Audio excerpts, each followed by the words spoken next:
ഒറ്റയ്ക്ക് യാത്ര ചെയ്യരുത് എന്ന് ഇസ്ലാം മാത്രമല്ലല്ലോ, അമ്മ പറഞ്ഞിട്ടില്ലേ സിനിമാ നടികൾ ഒറ്റയ്ക്ക് യാത്ര ചെയ്യരുതെന്ന്.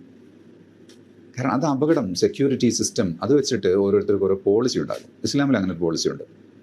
പെണ്ണ് ഒറ്റയ്ക്ക് യാത്ര ചെയ്യുന്നത് അത് സുരക്ഷിതമല്ല. അതുകൊണ്ട് അവളുടെ കൂടെ സപ്പോർട്ടിന് ആളുണ്ടാകണം. അത് ഭർത്താവുണ്ടെങ്കിൽ ഏറ്റവും നല്ലത്. പക്ഷെ നമ്മളിത് സംസാരിക്കുന്നത് സുനിത വില്യംസ് സ്പേസിൽ മാസങ്ങളോളം താമസിച്ച് തിരിച്ചു വന്ന ഒരു കാലഘട്ടത്തിലാണ്. നമ്മൾ ഈ സ്ത്രീ വില്യംസ് സ്വന്തമായിരുന്നു പോയത്? ഇല്ല, കൂടെ വേറൊരു പുരുഷനുണ്ടായിരുന്നു. രണ്ടാളാണോ? അല്ല, ഭർത്താവ് കുടുംബത്തിലുള്ള ആരോ കൂടെ ഉണ്ടായിരുന്നില്ല. ഒഫീഷ്യൽസ് ഉണ്ടാവും. മുസ്ലിം അല്ലല്ലോ. ഈ സുരക്ഷിതമല്ല എന്ന് പറഞ്ഞാൽ പുറത്തു പോകുന്ന എല്ലാ പെണ്ണിനും അപകടം ഉണ്ടാകും എന്നും അല്ലല്ലോ. നമ്മൾ ലൈസൻസ് എടുത്ത് പോകുന്ന എപ്പോഴെങ്കിലും പോലീസ് കൈകാട്ടെന്ന് വിചാരിച്ചിട്ടല്ല. അപ്പോൾ അത് ഇൻസ്പെക്ഷൻ ഒന്നും ഒരിക്കലും ഉണ്ടാവില്ല. പക്ഷേ you should have the license with U.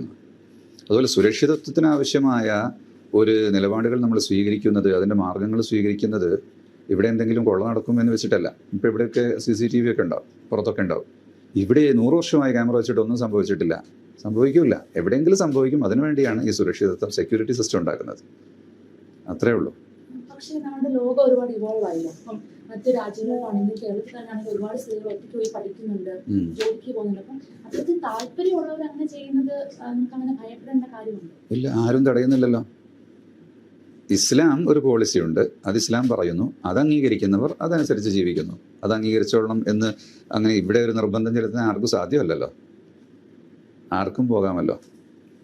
ഇതുമായിട്ട് ചേർത്ത് നിർത്തി പറയാൻ കഴിയില്ല. എന്നാലും കഴിഞ്ഞ ദിവസം അതിന്റെ ഒരു വാക്കുകൾ വല്ലാതെ സോഷ്യൽ മീഡിയ അല്ലെങ്കിൽ വാർത്തകളിലൊക്കെ നിറഞ്ഞായിരുന്നു. ഒരു കുട്ടി ശരിക്കും 4 വർഷത്തോളം ഗർഭാശയത്തിൽ നിൽക്കും. അത് ഇന്റൻഷനലി പറഞ്ഞാണോ അതോ അത് എത്രയോ വർഷം മുമ്പ് പറഞ്ഞതാണ്.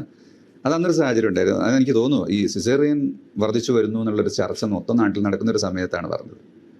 അന്ന് ഞാനത് പറഞ്ഞത്, അതായത് ഈ സിസേറിയൻ ആളുകൾ പറയും ആശുപത്രിയുടെ കച്ചവടമാണ്, അല്ലെങ്കിൽ ഡോക്ടർമാർ പർപ്പസ്ഫുള്ളി ചെയ്യുന്നതാണ്. ഞാൻ പറഞ്ഞു അത് മാത്രമല്ല, അങ്ങനെ ഉണ്ടാവാം എവിടെയെങ്കിലുമൊക്കെ. അതേസമയത്ത് നിങ്ങളുടെ കൂടെ താല്പര്യമാണത്. നിങ്ങൾക്കൊരു ഡേറ്റ് കിട്ടിയാൽ ആ ഡേറ്റിൽ തന്നെ പ്രസവിക്കണം, അല്ലെങ്കിൽ എന്തെങ്കിലും അപകടം സംഭവിക്കും എന്നുള്ളൊരു ബേജാറ് ആളുകൾക്കുണ്ടാകുന്നുണ്ട്. അതിൻ്റെ ആവശ്യമില്ല എന്ന് പറഞ്ഞപ്പോൾ എത്ര ദിവസം നിൽക്കാം. അപ്പോൾ അതിന് ഞാനൊരു പഴയ കോട്ട് പറഞ്ഞതാണ്. ഇത് ഒരു അബൌട്ട് 12 centuries ബാക്ക് നല്ല ഡിസ്കഷൻ നടന്നൊരു സംഭവം, എത്ര കാലം വയറ്റിലൊരു കുട്ടി നിൽക്കും എന്നുള്ളത്.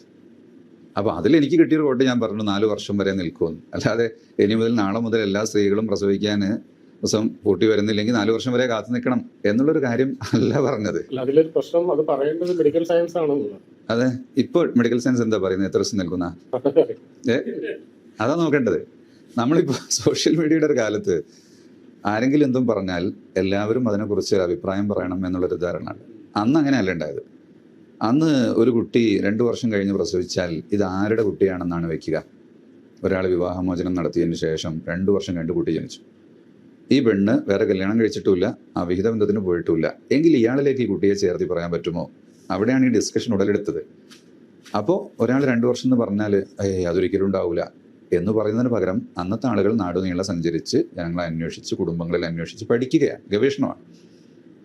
അപ്പം അന്ന് ഒരാൾ പറഞ്ഞു, ഈ ഗ്രേറ്റസ്റ്റ് ഇസ്ലാമിക് സ്കോളറായിരുന്നു പ്രവാചക പത്നി ആയിഷ റളിയല്ലാഹു അൻഹ. അപ്പോൾ അവർ പറഞ്ഞിട്ടുണ്ട് 2 വർഷം വരെ നിൽക്കുള്ളൂ.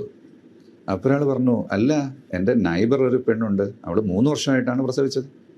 സോ അത് അനുഭവമാണ്, അനുഭവത്തെ അനുമാനം കൊണ്ട് മാറ്റാൻ കഴിയില്ലല്ലോ. അപ്പോൾ വീണ്ടും അന്വേഷിച്ചു. അപ്പോൾ 4 വർഷം വരെ നിന്നിട്ട് പ്രസവിക്കുന്ന ഒരുപാട് കുടുംബങ്ങളുണ്ട് എന്ന് ബാഗ്ദാദിലെ ഒരാൾ പറഞ്ഞു. ഒരു കുടുംബം, ഒരു ട്രൈബ് തന്നെ മൊത്തം അങ്ങനെയാണ് പ്രസവിക്കുന്നത്. അപ്പം അനുഭവത്തെ നമുക്കില്ലെന്ന് പറയാൻ പറ്റില്ലല്ലോ.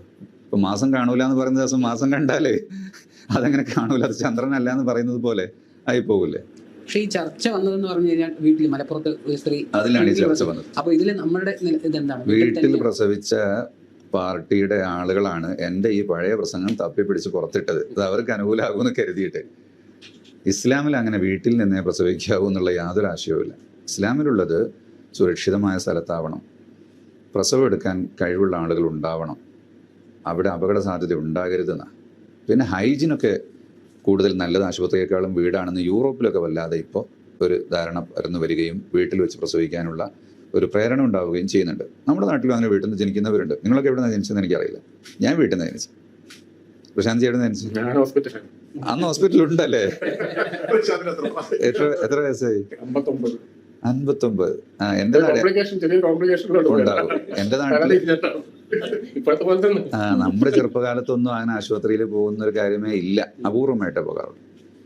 കൃഷ്ണകുമാർ നമ്മുടെ പഴയ കോയമ്പത്തൂർ ഫാർമസിയുടെ MD മരിച്ചുപോയി. പുള്ളി എന്നോട് പറഞ്ഞു, എൻ്റെ ഒരു ശിഷ്യൻ ആശുപത്രിയിൽ പോയിട്ട് വിളിച്ചു, പിന്നെ ചേട്ടാ കുഞ്ഞ് കഴുത്തിൽ കുടുങ്ങിയിട്ടുണ്ട്, ഓപ്പറേഷൻ ചെയ്യണമെന്നാണ് പറയുന്നത്, എന്ത് ചെയ്യണം?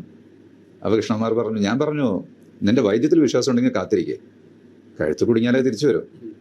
അവരെന്ത് മരുന്ന് കൊടുക്കാൻ പറഞ്ഞു, പ്രസവിച്ചു എന്ന് പറഞ്ഞു. അത് ഓരോ ആളുകളുടെ ധൈര്യവും അവർക്ക് അവരുടെ അതിലുള്ള വിശ്വാസവും പരിചയമൊക്കെയാണ്. അല്ലാതെ നമ്മൾ ഇന്ന സ്ഥലത്താവണം ആവണ്ട എന്ന് പറയാൻ നമ്മളാളല്ല. മതത്തിന് അതിൽ പ്രത്യേക നിയമമില്ല. എന്തായാലും അപകടത്തിലേക്ക് കൊണ്ടുപോകാൻ പാടില്ല എന്ന മതത്തിൽ നിയമം ഉണ്ട്.